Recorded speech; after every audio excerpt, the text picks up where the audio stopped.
welcome. Guess what? Today I'm going to share with you a new toy that I got that I'm loving so much for therapy. It's such a wonderful activity. We can work on a variety of language skills, so I just wanted to share that with you. So it's a little farm house and it's out of felt. So let me show you quickly what we can work on, how I use it in therapy, and just give you suggestions on how you can use it with your own children or with your clients. So first of all of these sides are different and they have already a print on them. And it comes with matching felt pieces. So the first thing you can do is work on matching and as well as requesting.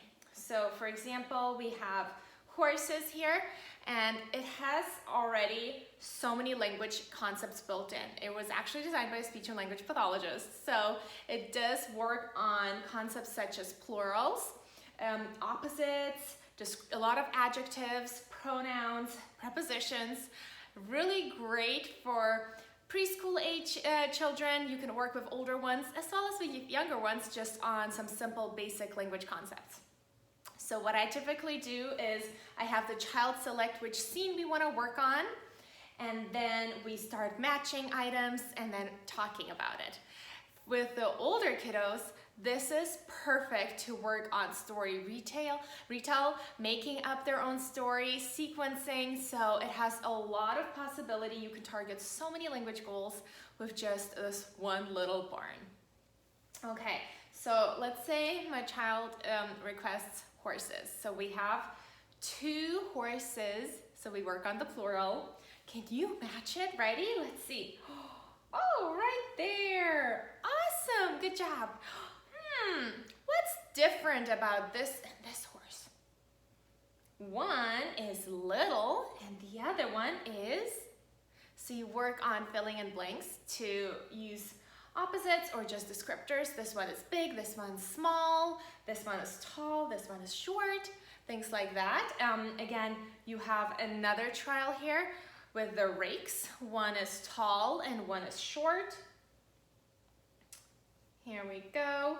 We have 3 geese if you're working on irregular concepts, or if it's regular, you might do 3 ducks. We have another 3 in the side, or here we have eggs in the basket. So lots of prepositions. You can work on where is the bird, it's in the window, the eggs are in the nest. So many trials and a lot of modeling you can do with prepositions on. You can also have the child pick items and work on following directions. Oh, can you put the doggy on top of the window? Or can you put the doggy behind the horse? And if you're working on the expressive part, you can hide items and ask the child, oh, where's the doggy? Oh yeah, he is behind the horse. So lots of prepositions just on this one page, as well as different language concepts. If we turn, we have an outdoor scene, and we may work on weather. Let's see, is it outside cloudy, or is it rainy? Is it sunny? Also, we have this part that I really like to work on, pronouns. So we have a boy and a girl, and I usually start with just modeling and kind of doing a little language lesson. So I would talk about the boy is digging. He is wearing red boots. He has blue pants and red gloves. I wonder what he is gonna dig up. What do you think? And just help the child use any opportunity to create a sentence using the word he.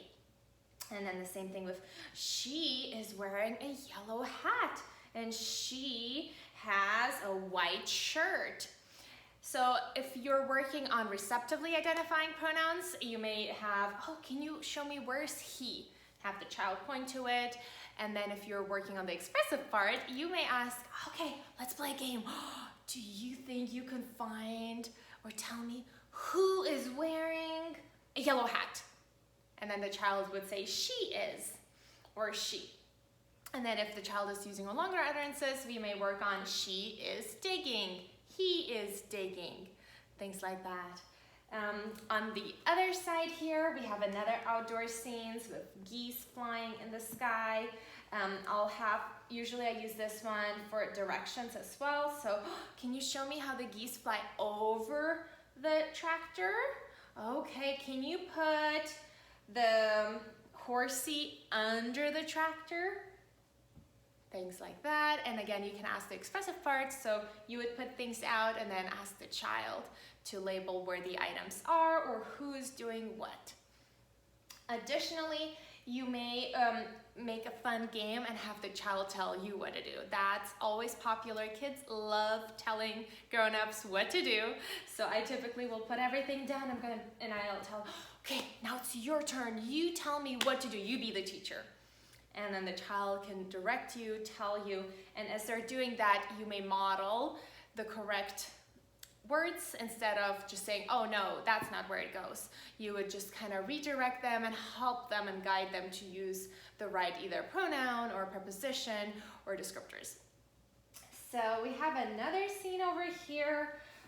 Again, working on a lot of prepositions, plurals, pronouns if we wanted to. There's a little spider crawling down, so I typically like to sing the It's a Busy Spider song with the little ones.